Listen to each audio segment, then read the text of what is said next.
Hello বন্ধুরা, আসসালামু আলাইকুম। আশা করি সবাই ভালো আছেন।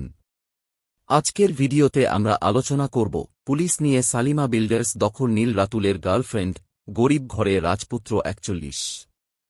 আজকের এই কল্পিত এক্সপ্লেইন পর্বে গল্পটি এক নতুন মোড় নেয়। দীর্ঘদিন ধরে চলা সম্পত্তি ও ক্ষমতার দ্বন্দ্ব এবার প্রকাশ্যে চলে আসে। পুলিশকে সঙ্গে নিয়ে রাতুলের গার্লফ্রেন্ড সালিমা বিল্ডার্সে হাজির হন, আর মুহূর্তেই পরিস্থিতি উত্তপ্ত হয়ে ওঠে। পর্বের শুরুতেই দেখা যায় সালিমা বিল্ডার্সের অফিসে সবাই স্বাভাবিকভাবে কাজ করছে। হঠাৎ কয়েকটি পুলিশের গাড়ি এসে অফিসের সামনে থামে। কর্মচারীরা আতঙ্কিত হয়ে বাইরে বেরিয়ে আসে। ঠিক তখনই পুলিশের সঙ্গে গাড়ি থেকে নামেন রাতুলের গার্লফ্রেন্ড। তার আত্মবিশ্বাসী উপস্থিতি দেখে সবাই অবাক হয়ে যায়। তিনি অফিসে ঢুকেই জানান, আদালতের নির্দেশ এবং প্রয়োজনীয় কাগজপত্র অনুযায়ী তিনি কোম্পানির দায়িত্ব নিতে এসেছেন। তার হাতে থাকা নথি দেখে অফিসের অনেকেই হতবাক হয়ে যায়। কেউ বিষয়টি বিশ্বাস করতে পারে না। অন্যদিকে কোম্পানির বর্তমান দায়িত্বে থাকা ব্যক্তিরা এই সিদ্ধান্তের তীব্র প্রতিবাদ করেন। তারা দাবি করেন, পুরো বিষয়টি একটি ষড়যন্ত্র এবং তাদের ফাঁসানোর চেষ্টা করা হচ্ছে। অফিসের ভেতরে উত্তেজনা বাড়তে শুরু করে। পুলিশ পরিস্থিতি শান্ত রাখার চেষ্টা করে। তদন্ত কর্মকর্তা সবাইকে জানান, আদালতের আদেশ কার্যকর করতেই তারা এসেছেন। কেউ আইন নিজের হাতে তুলে নিলে তার বিরুদ্ধে ব্যবস্থা নেওয়া হবে। এদিকে খবর পেয়ে অনেক ঘটনাস্থলে পৌঁছে যায়। সে বুঝতে পারে, বিষয়টি শুধু একটি অফিস দখলের ঘটনা নয়, এর পেছনে আরও বড় রহস্য লুকিয়ে রয়েছে।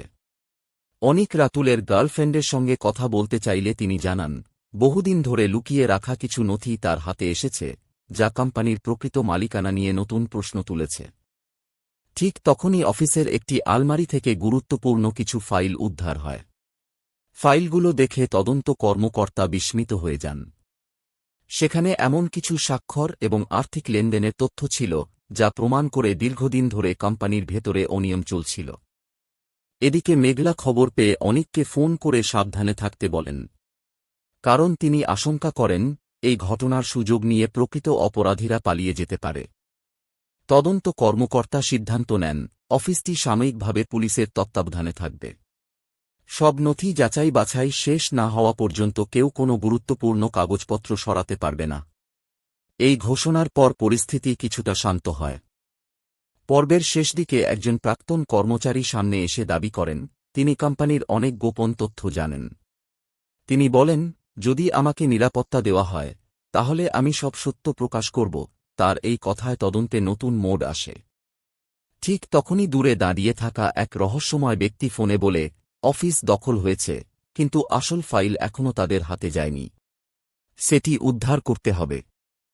এই রহস্যময় সংলাপের মধ্য দিয়েই আজকের পর্ব শেষ হয়। তাহলে কি সালিমা বিল্ডার্সের প্রকৃত মালিকানা সামনে আসবে, নাকি নতুন কোনো ষড়যন্ত্র আবারও সবাইকে বিপদের মুখে ফেলবে? সেই উত্তর মিলবে আগামী পর্বে। ভিডিওটি ভালো লাগলে